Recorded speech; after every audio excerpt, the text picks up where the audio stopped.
In this week's Parsha, we begin the book of Bamidbar. It has a lot of different names, but we call it the book of Bamidbar.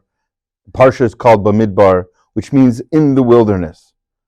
And why do we have such a stress on this particular word? Well, it's in the first verse.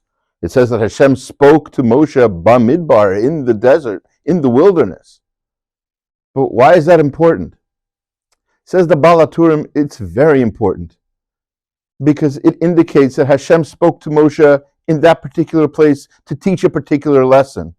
And the lesson is, as the rabbis tell us, a person needs to make himself or herself into a wilderness to get the Torah.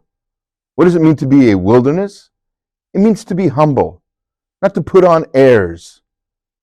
And the learning of Torah has the ability to humble us. A humble person realizes that we don't know everything, and that there's a lot more to learn in the world, and there's different perspectives. If we're unable to think outside the box, to look outside, to use the Torah as our barometer to judge what's right and what's wrong, we'll be stuck, and we won't be able to think and see the world as it truly is.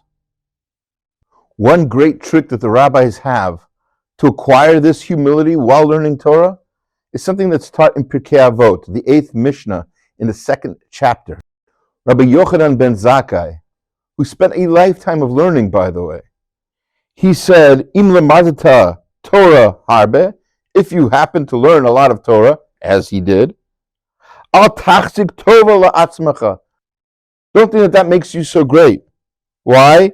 Ki lechach natzarta. That's what you were made for. That's your one job. That's the one thing you're supposed to do, is to learn Torah, to use it as your guide, use it as your compass to go through this world and be successful. The foot isn't proud because it helps you walk. The hand shouldn't be proud of itself for being able to grasp. That's what it's for.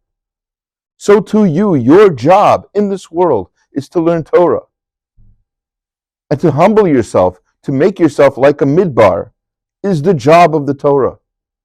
If you're learning it properly and you're learning it for the right reasons, then this coming Shavuot next week will be more powerful for you, because that's where we get the source for all of these ideas, from that Torah that we received from Moshe in the Midbar at Har Sinai.